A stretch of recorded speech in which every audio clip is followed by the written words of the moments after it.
The hopeful pessimist. Why life is suffering might be the best news you'll ever hear. Buddhism. The word itself conjures a spectrum of images. For some, it's a serene monk meditating on a mountaintop, detached from the messy realities of life.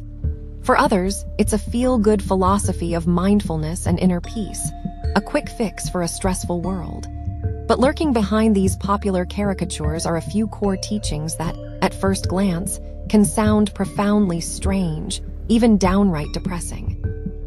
These ideas, often passed around like broken whispers, have led to some of the biggest misunderstandings about what the Buddha actually taught.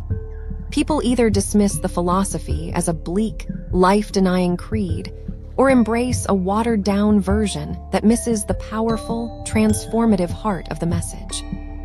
But what if these pessimistic ideas were actually doorways to a more resilient, joyful, and authentic way of living?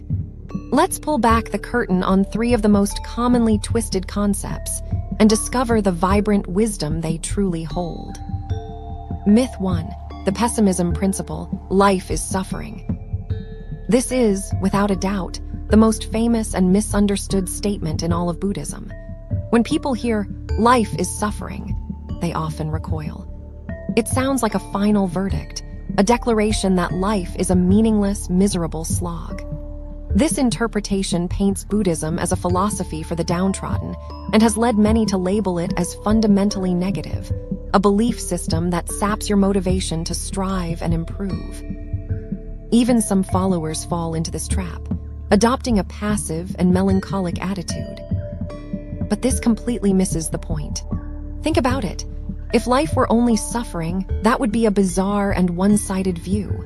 We all experience moments of incredible joy, the thrill of falling in love, the satisfaction of a job well done, the simple pleasure of a perfect cup of coffee on a sunny morning. To deny the existence of happiness would be to deny our own experience. So what did the Buddha mean? The ancient Pali word often translated as suffering is dukkha. While it includes pain and misery, a far better translation is unsatisfactoriness or impermanence. This is the key.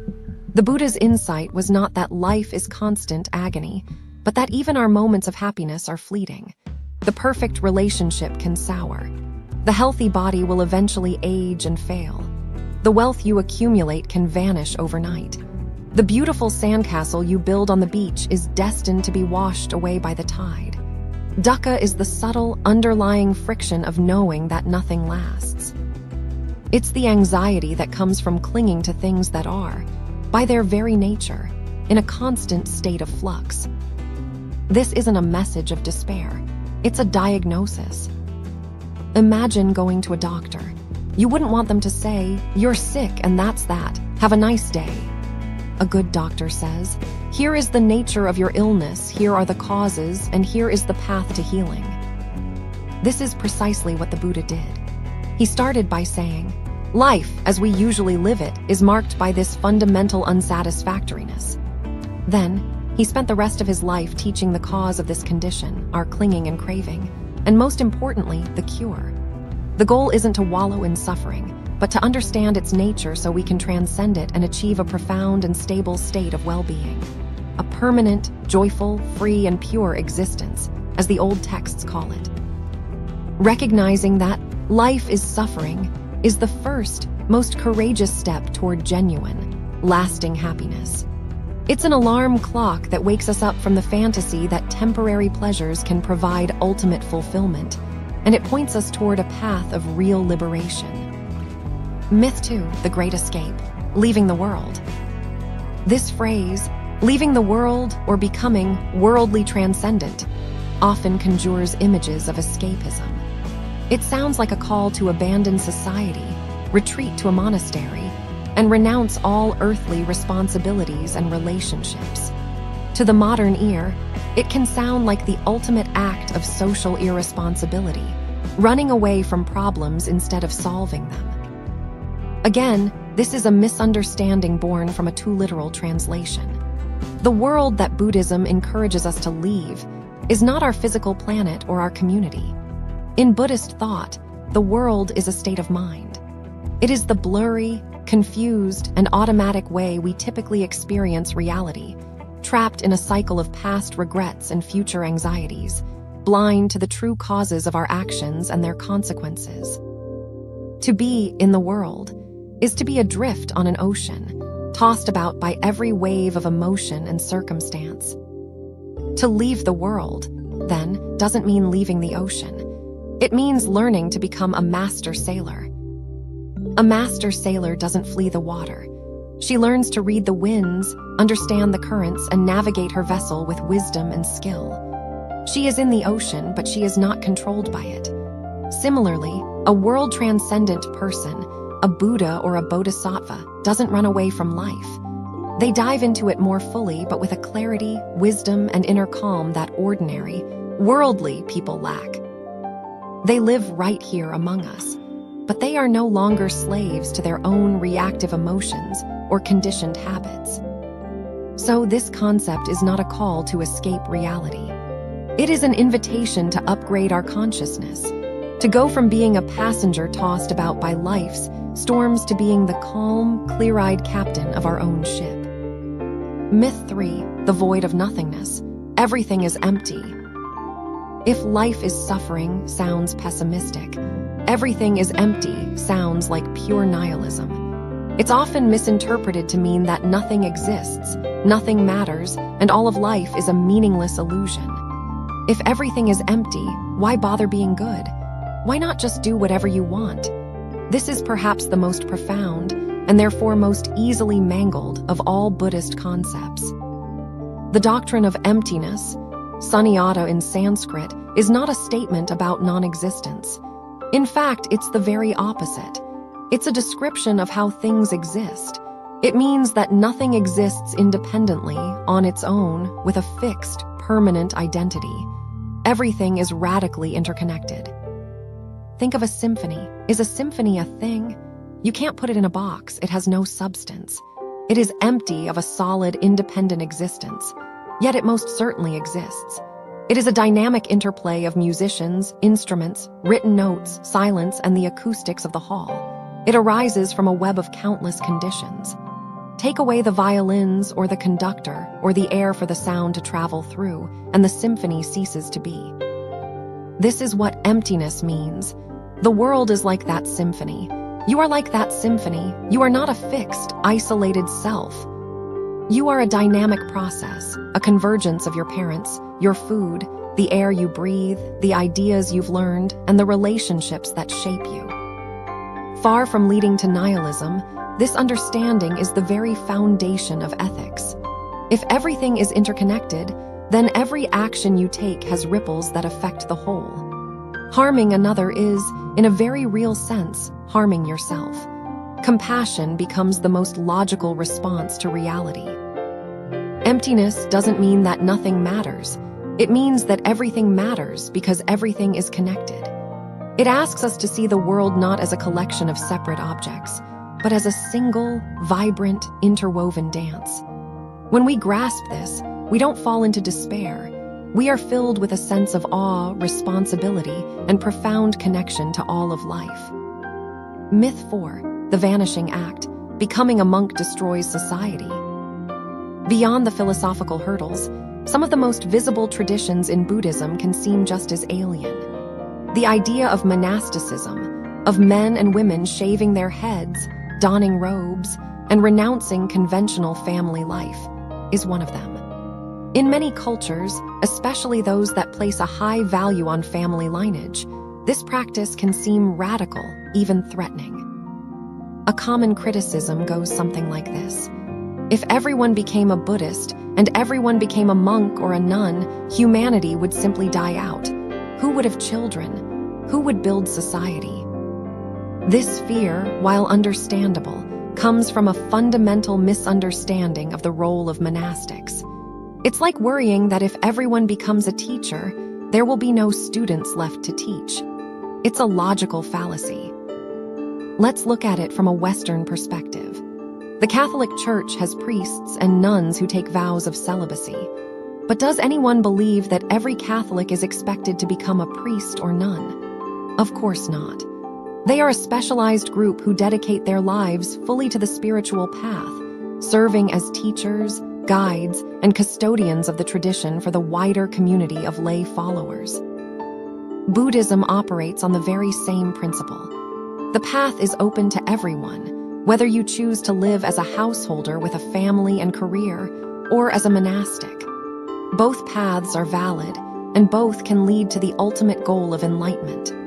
The vast majority of Buddhists throughout history have been, and continue to be, laypeople who integrate the teachings into their everyday lives. So why have monks and nuns at all? Because for any deep tradition to survive and flourish, it needs a core group of dedicated practitioners. Think of them as the professional athletes of the spiritual world. While everyone can enjoy playing a pickup game of basketball on the weekend, we need the LeBrons and the Steph Currys, those who dedicate their entire lives to mastering the sport, to push the boundaries of what's possible and inspire the rest of us. Monks and nuns, free from the daily responsibilities of family and career, can devote themselves entirely to study, meditation, and teaching. They are the living heart of the tradition, the ones who keep the flame of the Dharma alive and ensure it is passed on to the next generation.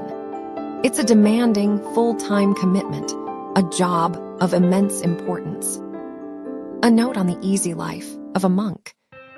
This leads to another, almost opposite, misconception. Some people look at the serene beauty of a monastery and imagine a life of leisure.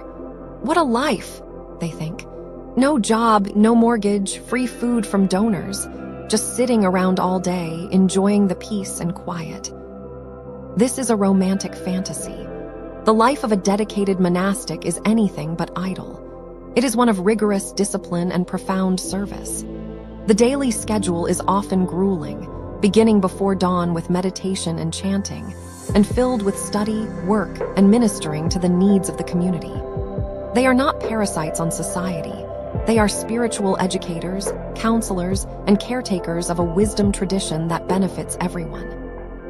To say a monk is a consumer who doesn't contribute to society is like saying a teacher, a scientist, or an artist is a consumer. Their work may not produce a physical product you can buy in a store, but their contribution to knowledge, to culture, to the inner well-being of people is immeasurable. A true monastic is not escaping work. They are engaged in the most challenging work of all, the transformation of the human mind and heart. Myth 5. The all-or-nothing diet. You can't be a Buddhist if you eat meat.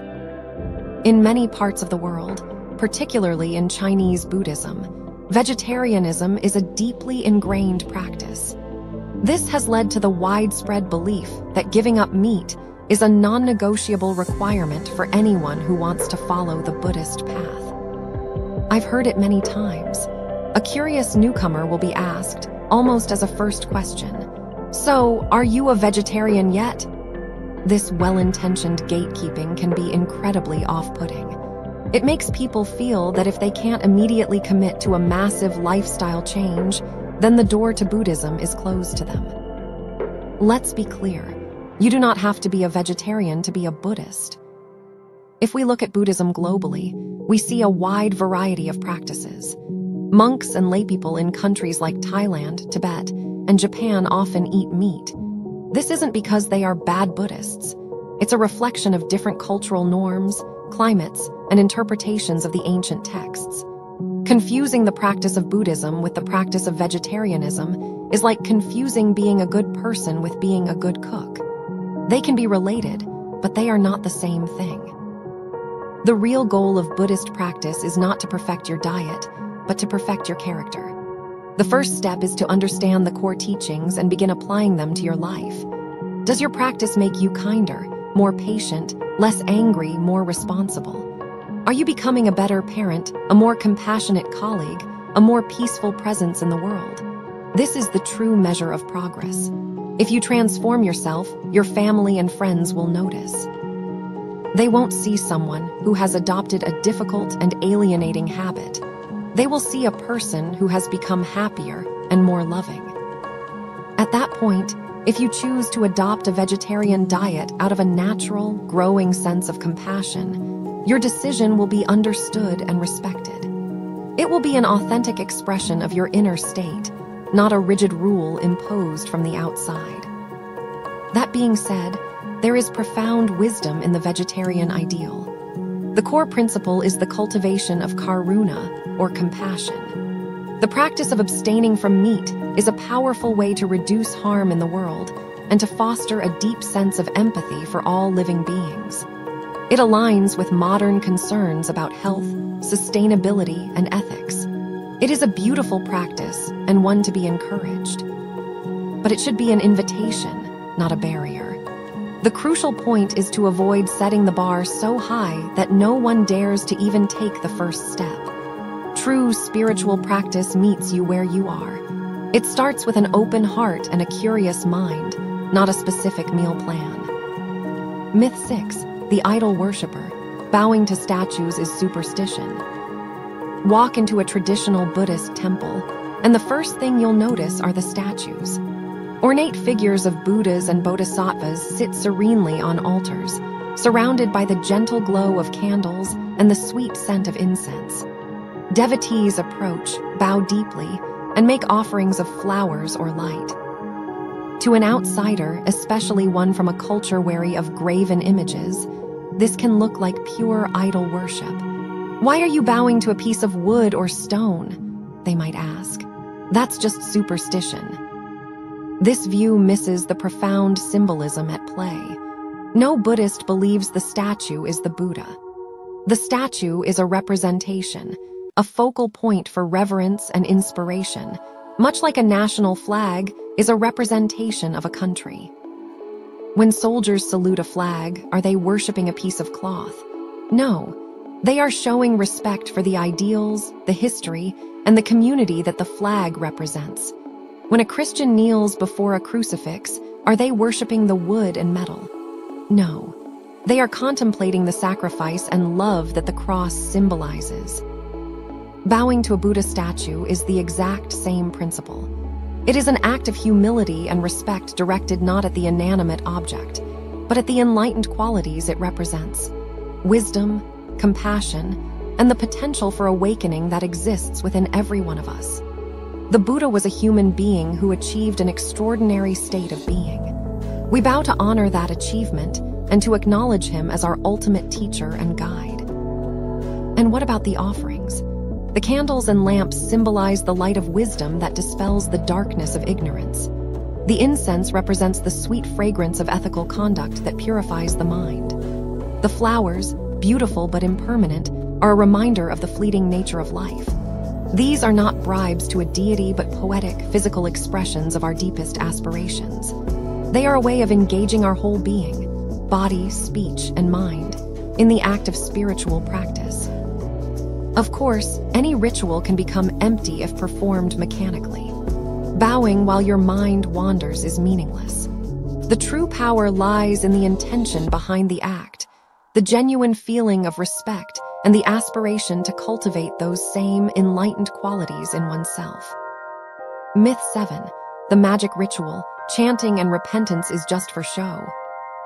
Another practice that raises eyebrows is the ritual of repentance and chanting. To the uninitiated, a group of people rhythmically reciting ancient texts or confessing their faults to a silent statue can seem like a strange and theatrical performance. If a person feels they have done wrong, why not just say sorry and move on? This misunderstands the powerful psychological function of these practices. The Buddhist concept of repentance is not about begging for forgiveness from an external judge. It's about taking radical, honest ownership of our actions. The practice, known as chana in ancient Pali, means to acknowledge. It is the process of looking squarely at our own unskillful actions, the moments of greed, anger, or selfishness, and their consequences. We all carry the weight of past mistakes. This psychological baggage, or negative karma, can create obstacles in our lives and hinder our spiritual growth. Repentance is a systematic way to clean house. It's like spiritual hygiene. Of course, the most powerful repentance is a silent, heartfelt acknowledgement in one's own mind. But we are human. and our minds are often cluttered and distracted. For this reason, great masters of the past created structured liturgies, repentance ceremonies. These texts guide us through the process, reminding us of our ethical commitments and helping us articulate a sincere desire to do better. They are like a guided meditation for moral and psychological healing. Over time, this practice has sometimes become distorted. People might hire monks to perform these ceremonies on their behalf, for a deceased relative or for themselves, without any personal participation or genuine feeling of remorse. It becomes a transaction, a way to outsource one's spiritual responsibility. This completely misses the point. A repentance ceremony performed by others with a fee, but without your own sincere heart, is like paying a personal trainer to work out for you. You might feel good about the expenditure, but you won't get any stronger. A single moment of genuine, heartfelt self-reflection is infinitely more powerful than a week-long ceremony performed by others. Myth 8, the superstitious add-ons, fortune-telling and paper burning. Finally, in some temples, you might find practices that seem to have nothing to do with core Buddhist teachings. Fortune-telling sticks, divination, or the ritual burning of paper money and objects for ancestors. These practices often lead critics to dismiss the entire tradition as a bundle of folk superstitions. It's crucial to understand that these are cultural accretions, not Buddhist doctrine. The practice of burning paper offerings, for instance, is an ancient Chinese custom rooted in ancestor worship, long predating Buddhism's arrival.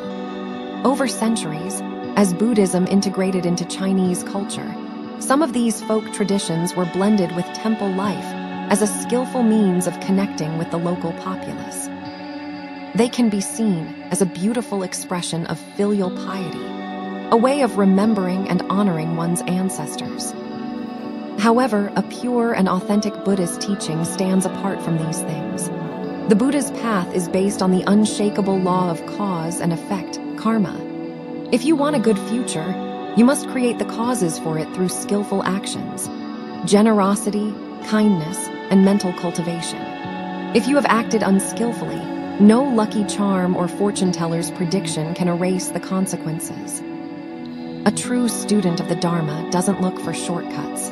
They understand that you reap what you sow. They focus on planting good seeds in the present moment, knowing that this is the only reliable way to ensure a fruitful harvest in the future. While these folk practices might not be part of the core teachings, judging Buddhism by them is like judging a gourmet restaurant by the salt and pepper shakers on the table. They are peripheral. The real nourishment, the profound and life-changing wisdom, lies in the main course, the timeless truths of compassion, mindfulness, and the unwavering path to inner freedom. Myth 9, the ideology of decline. Buddhism makes nations weak. Let's zoom out from personal practice to the grand stage of history. A surprisingly persistent myth, particularly among those focused on national power and progress, is that Buddhism is a weak philosophy that leads to the decline and fall of nations. The argument often points to India, the birthplace of Buddhism. Look at India, they say. It embraced Buddhism and then was conquered. To be strong, we must reject this passive creed. This is not just wrong. It's the historical equivalent of blaming the fire department for the fire. The golden age of Indian civilization, the era of the great Mauryan Empire under Emperor Ashoka, was precisely the time when Buddhism flourished and was actively promoted. It was a period of unprecedented unity, cultural achievement, and diplomatic influence.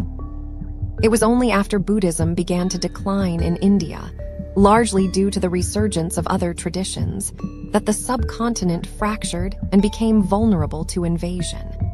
By the time foreign powers established dominance, Buddhism had all but vanished from its homeland. We see a similar pattern elsewhere. The Tang dynasty in China is universally regarded as a pinnacle of Chinese civilization, a time of immense cultural vibrancy, economic strength, and international prestige. It was also the golden age of Chinese Buddhism. The dynasty's decline coincided with a period of harsh persecution against Buddhist institutions. Conversely, the early reigns of the strong Song and Ming dynasties were led by emperors who respected and supported Buddhism. Even in the modern era, consider Japan's rapid modernization during the Meiji Restoration. It transformed itself into a world power while being a predominantly Buddhist nation. The evidence is clear. There is no historical correlation between the flourishing of Buddhism and national weakness. If anything, the opposite is true. Why?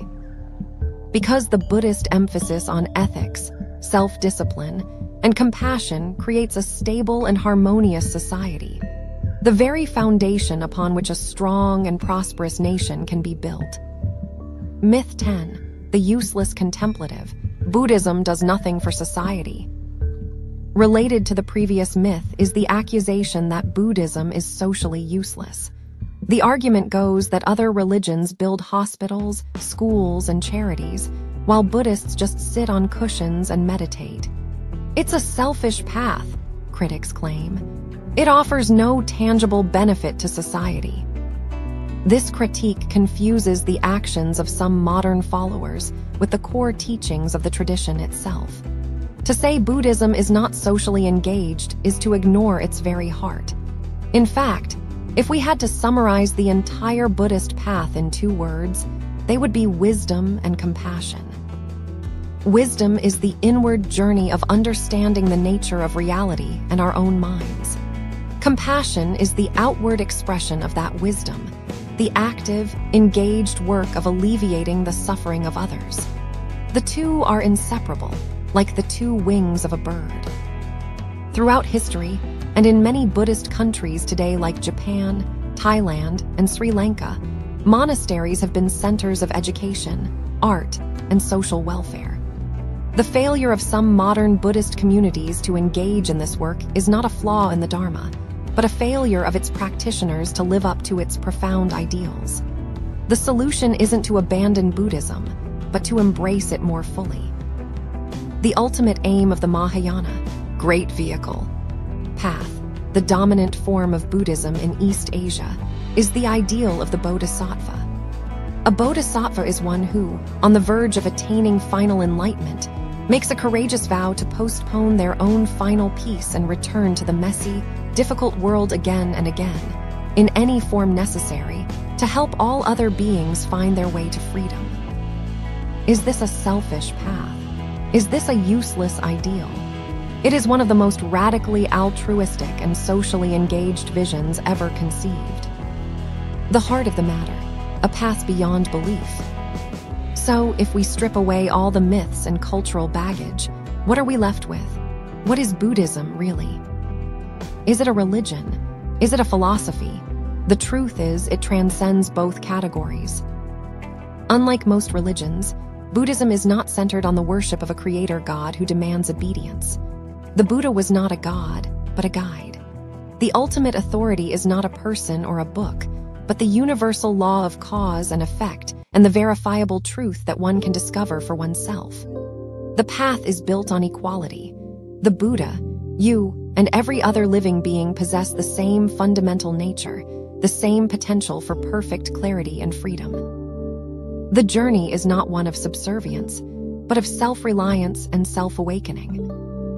Unlike most philosophy, Buddhism is not merely a system of intellectual speculation. While it contains some of the most profound and sophisticated philosophical insights ever developed, these ideas are not meant to be simply debated and admired. They are a practical toolkit, a set of instructions for transforming your mind.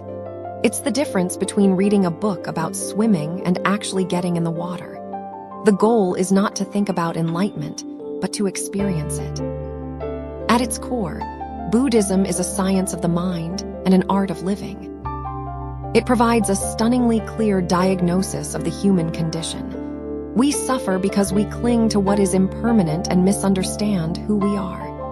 It then offers a precise, step-by-step methodology, the Noble Eightfold Path, for curing this condition. The ultimate truth in Buddhism is not a dogma to be believed, but a reality to be directly perceived. This reality is called sunyata, emptiness, and tathata, suchness. These are not nihilistic concepts. They point to the liberating insight that all things, including ourselves, are empty of a separate, fixed self. We are not isolated islands, but interconnected waves in a single, vast ocean of being. To realize this is to dissolve the root of all fear, conflict, and suffering. It is to break down the artificial wall between self and other, and to see the world with a heart full of boundless compassion. This journey of awakening is what a correct faith is all about. It's not blind belief. It's a trust born from investigation, a confidence that grows with practice, and a commitment to walking the path for oneself. It's a faith that is permanent because it's based on timeless laws, universal because it's accessible to all people in all places, and necessary because it addresses the most fundamental questions of our existence. The great Zen master Huineng said it best. The Buddha's teachings are to be found in this world. There is no awakening apart from this world.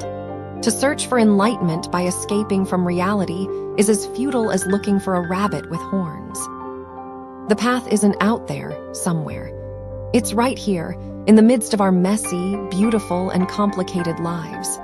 It is the courageous, hopeful, and profoundly practical journey of waking up.